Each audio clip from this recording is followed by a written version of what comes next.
so many great champions. Because no, this guy's not going to counter retiring with the title when he fights the guy that we're going to go get served by at the bar later tonight after we're done here. That doesn't count as retiring with the title when that's what you're defending. The guys at the bar can fight, so I don't know. You are in Ireland. All right.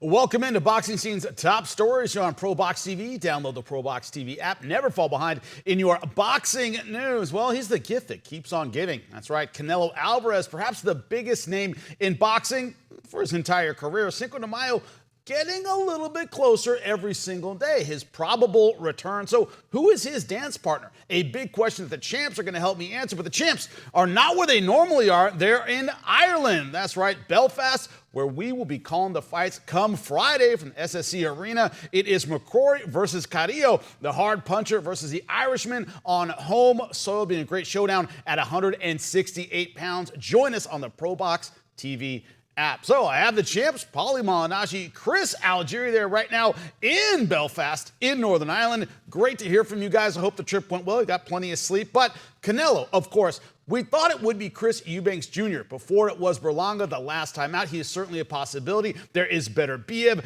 There is Christian Mbili. And also Terence Crawford kind of waiting in the wings. Chris, if you're going to play let's make a deal, you have the boxes in front of you. What do you think his next move might be?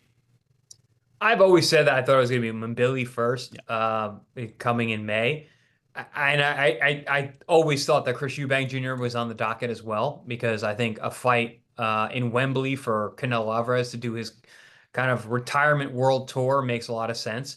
We saw him in Tokyo, Japan recently. He was with the monster, Naoya Inoue, taking photos, doing photo ops. So I wouldn't be surprised if you see him fighting over there as well.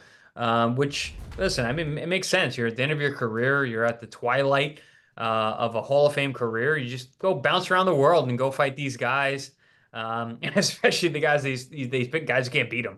So Chris Eubank Jr., big draw over in England, Wembley Stadium. That's a huge, huge selling point. They were talking about him fighting over in Vegas, which made no sense because Chris Eubank doesn't have a profile here, but he's got a massive profile there. So going overseas to fight him makes a ton of sense. So that fight could be next. That could be in May. But I don't know. I'm not sure if that's going to be next. Again, I think Mbili being undefeated, he just falls in line with all the type of fighters that Canelo has been fighting lately. So I wouldn't be surprised if that's next and they push off Eubank to the fall. But yeah, it's possible that Eubank could be in May first. But listen, at the end of the day, everyone is going to step to whatever Canelo says in terms of fighting him because the paycheck that comes with it.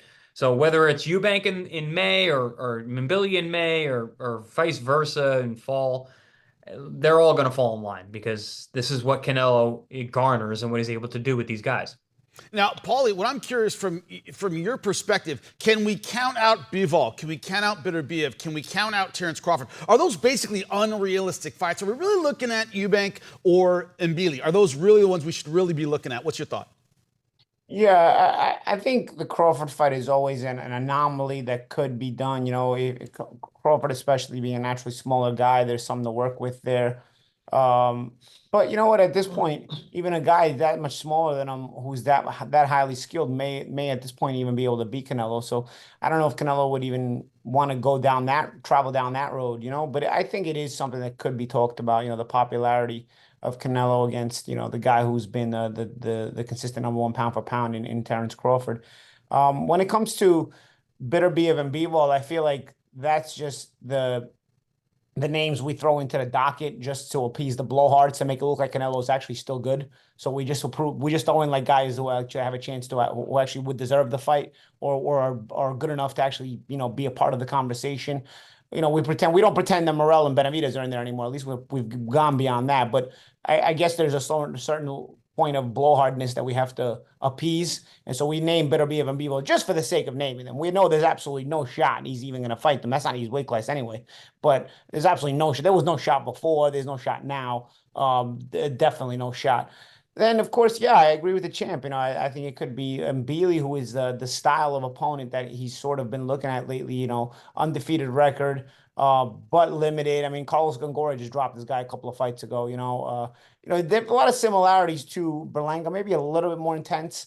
I think Billy actually would come to try to win, so he might actually get himself knocked out. Unlike Berlanga, who I thought just came to survive. But yeah, that kind of Canelo opponent is undefeated, one-dimensional, somebody not really that difficult to figure out, and somebody who, when Canelo nullifies their one thing that they can do, they have nothing else they know how to do. Billy relies on just pressuring you, but he kind of comes in face first, and Canelo can walk him into shots, and his intensity is susceptible to slowing down. If he's hit, he's susceptible to going down like he did against Gongora. Eubank, I think, is a possibility in the UK, but again, like the champ said, I'm not sure if that will be the next fight. We you know what it is? He's like the gift that keeps on giving. He'll give us one no-hoper of opponent, and then he'll give us another no-hoper of opponent. We always have more no-hopers we can look forward to Canelo fighting, instead of the actually top guys and top contenders in his weight class who should be getting these title shots. So there's who won that fight? Skull against Skull. Skull ended up winning that fight, and he didn't look good.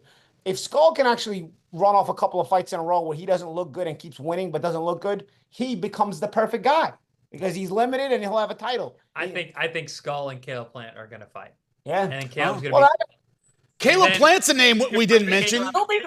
It's gonna bring Caleb back into the picture as an opponent. Caleb being back in the picture is more fun at this point than anybody else he's picking. Well, he's also the opponent of any of those guys. No, because Benavidez beat Caleb Plant already. No. Best opponent of the guys who are still in that way. Might be in the conversation. Right. But again, Caleb Plant also has to just be careful, because if Caleb Plant starts looking too good, Canelo wipes him out of the circle of trust too. And then you guess who's back out of the circle of trust at that point, So you're walking a little bit on eggshells here, and the sanctioning bodies are permitting this is the best part. About Canelo, he can do whatever he wants. Yeah. He can fight whoever he wants to do.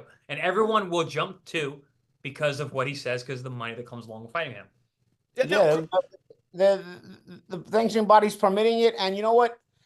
I think it was enabled in the last fight. I mean, the amount that the Berlanga fight generated really was impressive, considering you knew going in the guy had no shot to beat him.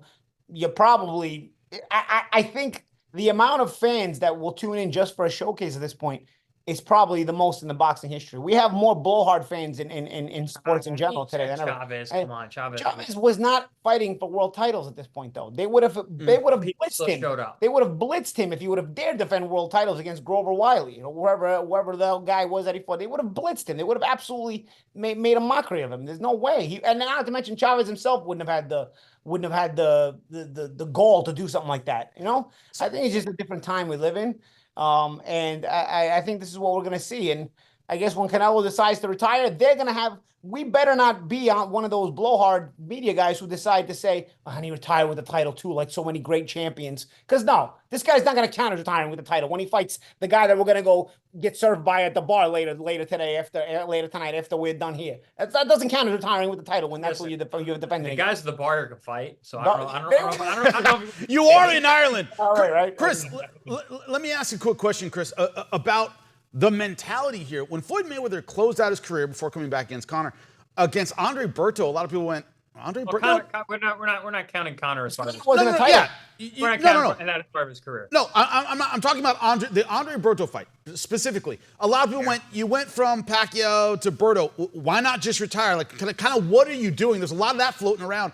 Chris, if you can, clue me in on the mentality of Canelo, because I'm sitting here as a fan going, okay, we're just going to take on these guys for money. Don't you have enough money? Is that the one more legacy fight? Like, see if you can take on Beterbiev or somebody really big, maybe a Terrence Crawford, something for your legacy before you go out. Clue me in on the mentality as you see it of Canelo. Because I can't figure it out. Yeah. Jump in for one. I gotta go. Well, because Berto, it was known it was the last fight on his contract. It was known he was going to retire. This guy, we know he's going to fight the cab driver, then he's going to fight the Uber driver, then we don't know when he's going to retire. He's just going to keep doing this. It's different. All right, answer Jimmy. Hey, Jimmy, I'm going to answer your question with a question, which is a hypothetical question. Don't answer it. Jimmy, how much money you got? Do you want more? I take it. Yeah. Wouldn't say no to it. No such thing as extra money. There's no such thing as too much money. Right. There's no such thing as I made enough money, I'm good. He's robbing the sport. He's taking the bag. I don't blame him. It keeps working, right? He's robbing the bank over and over again. Floyd does it without the titles. Floyd is taking these exhibition fights and making stupid money, and he's picking guys that can't beat him. And he's blessing them because they're getting paid. I think he's robbing the investors when he does that. I don't think anybody's actually paying for those fights. You think people are paying for those Floyd exhibitions? Yeah, he's robbing somebody. Doesn't matter. He's robbing somebody. Someone is losing money, and Mayweather is making. I appreciate what you're saying, Chris, about Canelo doing exactly the same thing. It's who does he do it against next time? That is a gigantic question. He does it to the fans. That's the thing. Yeah, of course. But he's robbing pay-per-views over here.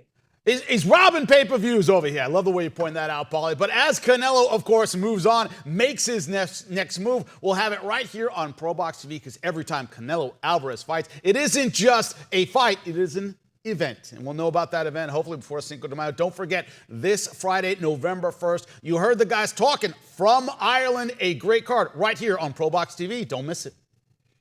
November 1st, ProBox TV makes its European debut in collaboration with Conlan Boxing. This stacked card starts with hometown fighter Padraig the Hammer McCrory returning to the ring to take on the hard-hitting Colombian Leonard Carrillo. And in the co-main, the UK's Robbie Davies Jr. clashes with former two-weight world champ Javier Fortuna of the Dominican Republic. Live from the SSE Arena in Belfast, Northern Ireland.